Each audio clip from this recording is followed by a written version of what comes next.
Hi there and welcome. My name is John Crowe. Welcome to Pro Chef Academy. So today I hope you really enjoyed the video that I've made for you.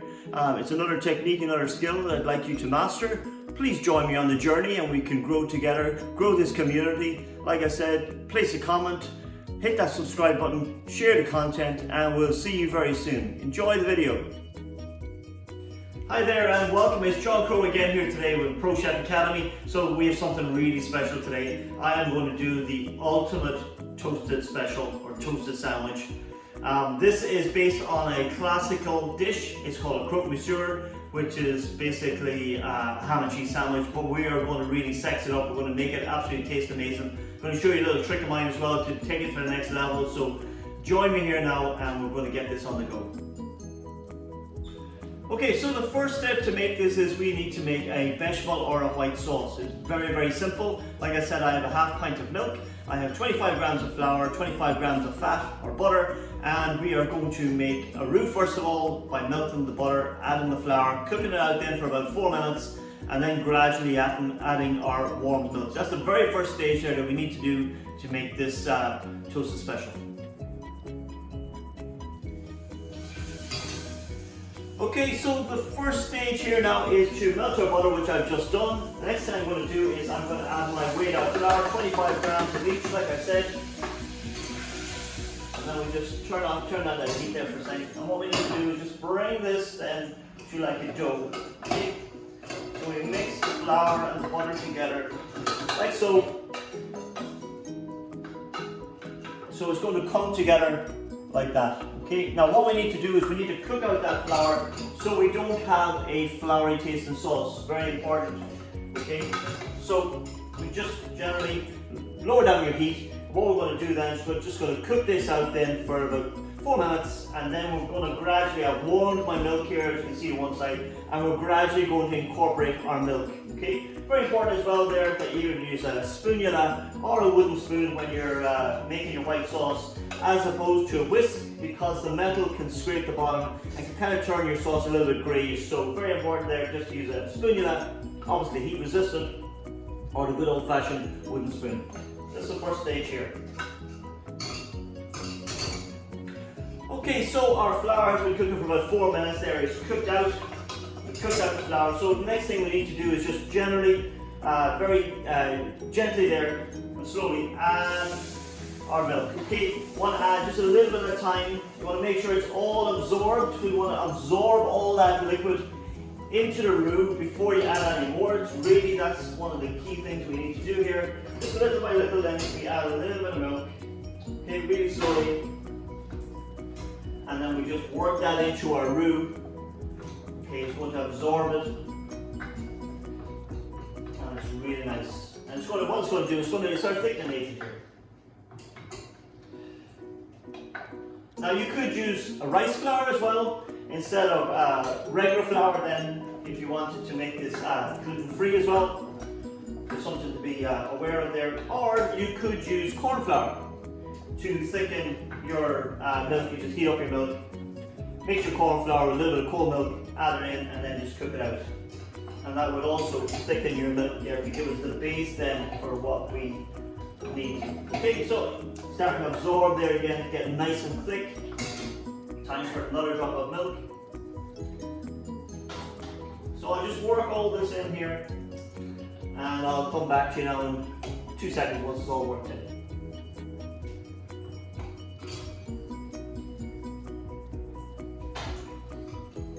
Okay, so we've just added the last of our milk there. It's beautiful and smooth. Our bechamel there, we just need to cook it out there now for about 1.5 minutes, 2 minutes there, just to make sure that everything is done. Also, obviously very important there that we season a little bit of pinch of salt and pepper.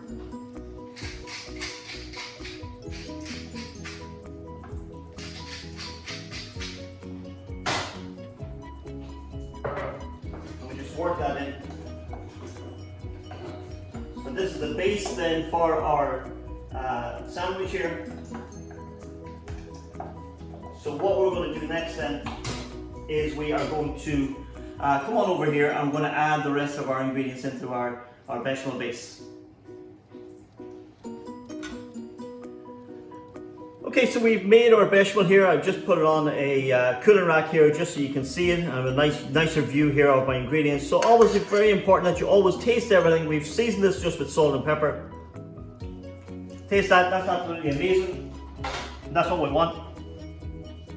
Next thing, we're going to put two new things into this. I'm going to put a little bit of Dijon there, so about a teaspoon. Again, then you can do that to taste, to your own preference. We'll work that in. That just takes our bechamel, our basic bechamel, to a higher level, a newer level. And my secret ingredient is to make it a little creamier. I have some mascarpone, or you can use cream cheese, whichever you have available. I like the mascarpone because it's a little bit, mascarpone is a little bit lighter and slightly kind of a lemony flavor to it. Just work that in. There we go. Really nice. Just makes it lovely and rich, decadent and creamy. Okay, at this point here then you would add your cheese. As you can see here, I'm using mature cheddar here today, keeping it really simple. Traditionally you would use Gruyere. Now you could use Gruyere and cheddar, or whatever combination you would like, or whatever your favorite cheese is. What we're going to do now is we're going to add a quantity to this here, but we got to keep some back as well. Okay, so we want this really cheesy. So this is our cheese there, and then I'm not going to heat this up again, because if I heat this up again, it's going to make our cheese stringy. We don't want that. Okay, so we have a quantity of cheese in there. There's enough heat there just to start to get that to melt. And that is the base there now for the next part to process our sandwich. Okay, so we've added our cheese there into our cheese sauce. We have our bread here now. Like I said, I made this bread here last night. Some beautiful homemade bread. You could use ciabatta bread. You could use whatever type of bread that is your favorite. It's not a problem. Sourdough is fantastic with this as well. So I'm just going to spread some butter on this first. There, like that, some soft butter. So I'm going to do that side first. Okay, really nice there. So the next thing we want to do now is we want to get some of this amazing bechamel or cheese sauce on our bread. Okay, so we're just going to get a spoon.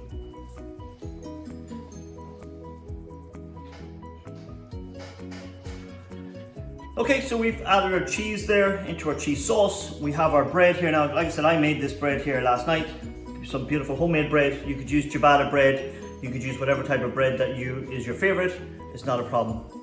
Sourdough is fantastic with this as well. So I'm just going to spread some butter on this first. There, like that, some soft butter. So I'm going to do that side first. Okay, really nice there. So the next thing we want to do now is we want to get some of this amazing bechamel or cheese sauce on our bread. Okay, so we're just going to get a spoon. Okay, so we've got our spoon here, and we're going to get our sauce here, and I'm just going to put a quantity of that sauce just on that, like that. Okay, I've got lots here now. I made about a half pint here, like I said. There we go, and it's loads here. You'll make a couple of that, but it's a little bit easier if you make easier to work with if you use kind of, or you make half a pint.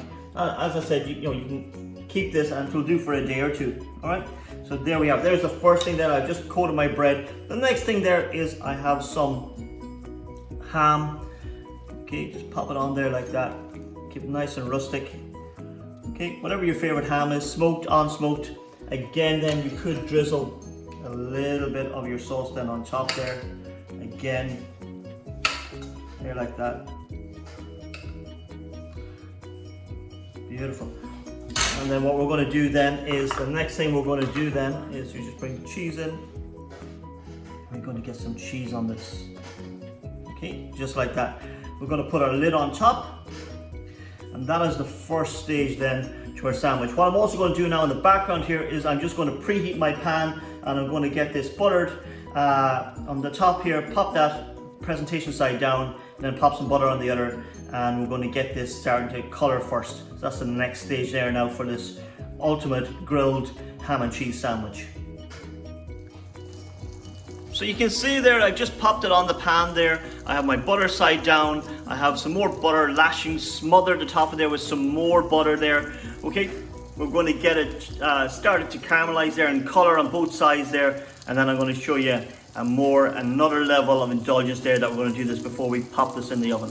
So let's just get a lovely color on this first, and I'll come back to you in a second there. So you can see there we have a beautiful color on our toasted sandwich. I'm just gonna pop that on there, turn off our gas, and we just have one more thing to do now before we pop this in the oven. I'm just gonna put another little bit of cheese just on top here. There we go, like that. And this could not be finished without some more.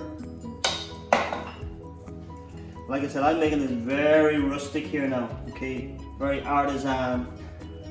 Here we go, just get some cheese on that. So this is a cheese bonanza, if nothing else. So what I'm gonna do now is I'm gonna pop this in the oven just to get all our cheese melted and bubbling, and we'll come back to that there now in about 4 or 5 minutes.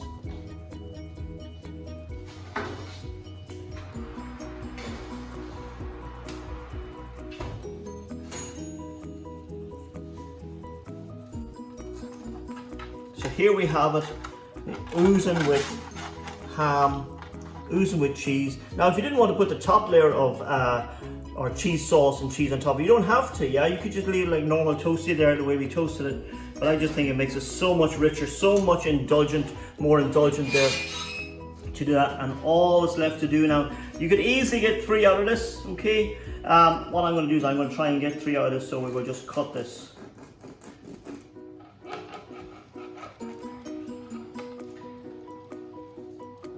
Here we have it, guys. Look at that there. Oozing cheese, ham there. Absolutely amazing. I'm going to pop that down there. Like I said, I've got this 3 out of this. Oh, look at that. Like I said, the top layer is just an extra layer of indulgence there. I'm just going to pop that one there, like that. And now it's just time to tuck in. So there we have it, guys, the ultimate toasty ham and cheese, just oozing with cheese. Oh, look at that, grilled. Like I said, that top layer is an extra layer of indulgence, but this was just pure heaven. Again, so simple to do. I hope you liked this video. If you did, please give me a like, subscribe, and a share. This is my take on a classic Crowe Monsieur ham and cheese using mature cheddar and some beautiful ham. So that was our amazing, or my version of the amazing Crowe Monsieur or toasted ham and cheese. I hope you liked the video today. If you did, please give me a like, subscribe, and share. I'm trying to grow the channel. I need your help and support. So until I see you again, it's John Crowe signing off from Pro Chef Academy. So have a good day. Bye bye for now.